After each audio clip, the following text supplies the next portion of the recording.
രമേശ് ചെന്നിത്തല മാധ്യമങ്ങളെ കാണുന്നു തത്സമയം. അതിനെ സംബന്ധിച്ച് ഒരു ആലോചനയും ഇതുവരെ ഉണ്ടായിട്ടില്ല. അൻവറുടെ കത്ത് എനിക്കും ലഭിച്ചു, എല്ലാവർക്കും കൊടുത്ത കത്തിൻ്റെ എനിക്കും ഒരു കത്ത് ലഭിച്ചു. പക്ഷേ UDF അതിനുശേഷം കൂടിയിട്ടില്ല, അതിനൊരു ചർച്ച ഉണ്ടായിട്ടില്ല. ഈ ബ്രൂവറി വിഷയത്തിൽ സർക്കാർ വീണ്ടും ബ്രൂവറിയോടെ വരണം, അത് സംസ്ഥാനത്തിന് ആവശ്യമാണെന്ന് തന്നെ പറയുകയാണ്. താങ്കൾ ഇതവിടെ സന്ദർശിക്കുന്നുണ്ട്? ഞാൻ ഇന്ന് അവിടെ സന്ദർശിക്കുന്നുണ്ട്, പുൽപ്പള്ളി ഞാൻ പോകുന്നുണ്ട്. വാസ്തവത്തിൽ ഇത് ഗവൺമെൻറ് ചെയ്യുന്ന കർഷകരോടും സാധാരണ ജനങ്ങളോടും ചെയ്യുന്ന ഏറ്റവും വലിയ ക്രൂരതയാണ്. ഇവിടെ ഇൻവെസ്റ്റ്മെൻറ്റിൻ്റെ പേരിൽ കേരളത്തിൻ്റെ മുഖ്യമന്ത്രി എടുത്തിരിക്കുന്ന നിലപാട് വളരെ തെറ്റാണ്. ഇപ്പോഴാണ് അച്യുതാനന്ദൻ്റെ പ്രാധാന്യം ആളുകൾക്ക് മനസ്സിലാവുന്നത്. കൊക്കക്കോളയ്ക്കെതിരെ സമരം നടത്തിയ അച്യുതാനന്ദൻ എടുത്ത നിലപാടുകളുടെ പറ്റി ആളുകൾ ആലോചിക്കുന്നത് ഇപ്പോഴാണ്. അപ്പോൾ അതുകൊണ്ട് ഇത്തരം കുടിവെള്ളം കിട്ടാതെ കഷ്ടപ്പെടുന്ന ഒരു ജനതയാണ് അവിടെ ഉള്ളത്. മഴനിഴൽ പ്രദേശമാണ്. അവിടെ കുടിവെള്ളത്തിന് വേണ്ടി പ്രയാസപ്പെടുന്ന ജനങ്ങളുടെ മുമ്പിലാണ് ഈ ഒരു എല്ലാ വിധത്തിലുമുള്ള മദ്യനിർമ്മാണങ്ങൾ ആരംഭിക്കാൻ വേണ്ടി ഇപ്പോൾ ഗവൺമെൻറ് അനുവാദം കൊടുത്തിട്ടുണ്ട്. അത് വലിയ തെറ്റായ തന്നെയല്ല. ഇന്നലെ രാജേഷ് മന്ത്രി ഒരു കാര്യം, ഞങ്ങൾ അടിയന്തര പ്രമേയം കൊണ്ടുവന്നില്ല. അദ്ദേഹം പാർലമെൻ്ററി കാര്യ മന്ത്രിയല്ലേ, അദ്ദേഹത്തിന് ചട്ടങ്ങളും നിയമങ്ങളും അറിയേണ്ട ആളല്ലേ. അഴിമതി ആരോപണമോ ഞങ്ങൾ അടിയന്തര പ്രമേയമായി കൊന്ന അപ്പം തന്നെ സ്പീക്കർ അത് നിഷേധിക്കും. കാരണം അടിയന്തര പ്രമേയത്തിൽ അങ്ങനെ അഴിമതി ആരോപണം ഉന്നയിക്കാൻ കഴിയില്ല. അതുകൊണ്ടാണ് അദ്ദേഹം എന്തുകൊണ്ടാണ് ആവർത്തിച്ച് ചോദിക്കുകയാണ്. പാർലമെൻ്ററി കാര്യ മന്ത്രിക്ക് ഇതിനെപ്പറ്റിയൊന്നും ധാരണയില്ലേ? ധാരണ ഉണ്ടാകണ്ടേ? അപ്പോൾ അതുകൊണ്ട് അവിടെ നടക്കുന്ന സമരം പ്ലാച്ചിമര സമരം പോലെ തന്നെ ഒരു സമരമാണ്.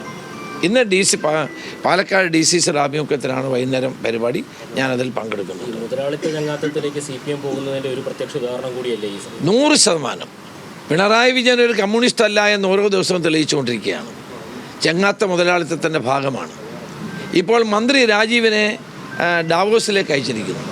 പണ്ട് ഡാവോസിൽ ലോക ഉച്ചകോടി ഉമ്മൻചാണ്ടി പോയപ്പോൾ എന്ത് വിമർശനം നടത്തിയ ആളുകളാണ്. ഡാവോസിലെ ഉച്ചകോടിക്ക് ഉമ്മൻചാണ്ടി പോയപ്പോൾ അതോടെ തന്നെ ഉമ്മൻചാണ്ടിക്ക് അപകടം ഉണ്ടാകുന്നത്. എന്തെല്ലാം വിമർശനങ്ങളാണ് ഇവർ നടത്തിയത്.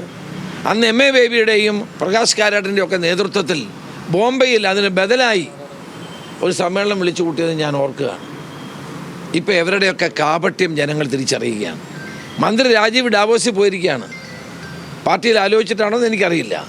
ഏതായാലും അന്നെടുത്ത നിലപാടും ഇന്നെടുത്ത നിലപാടും തമ്മിൽ വളരെ വിചിത്രമായിരിക്കുന്നു എന്നാണ് എനിക്ക് പറയാനുള്ളത്. ബ്രൂവറി വിഷയം സമരം, അതായത് ആ പദ്ധതി പിൻവലിച്ചു സർക്കാർ പറയുന്നവരെ സമരമായി കോൺഗ്രസ് അല്ല, അവിടെ അത് ആലോചിച്ചുകൊണ്ടിരിക്കുകയാണ്. ഇന്നിപ്പോൾ ഏതായാലും അവിടെ DCCയുടെ പ്രക്ഷോഭമാണ്.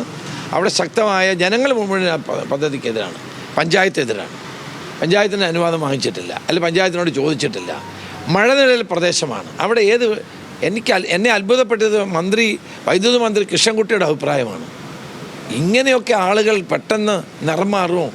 പ്ലാച്ചിമട സമരത്തിന് മുന്നിൽ നിന്ന കൃഷ്ണൻകുട്ടി ഇപ്പം ഇവിടെ ജലക്ഷാമം ഇല്ല എന്നാണ് പറയുന്നത്. ഇതൊക്കെ വളരെ ദൗർഭാഗ്യകരമായ സംഭവങ്ങളാണ്. ജനങ്ങൾക്ക് വേണ്ടി ഈ പോരാട്ടവുമായി ഞങ്ങൾ മുന്നോട്ട്. ഈ കൂത്താട്ടുകളും തട്ടിക്കൊണ്ടുപോലുമായി ബന്ധപ്പെട്ട് കൂടുതൽ അറസ്റ്റിലേക്കൊന്നും പോലീസ് പോയിട്ടില്ല. അത് ഏറെക്കുറെ നിശ്ചലമായ ഒരു അവസ്ഥയിലാണ്. കോൺഗ്രസ് എങ്ങനെയാണ്? അത് തീർച്ചയായിട്ടും CPMക്കാരായതുകൊണ്ട് അവരെ അറസ്റ്റ് ചെയ്യത്തില്ല, അന്വേഷണം നടക്കത്തില്ല.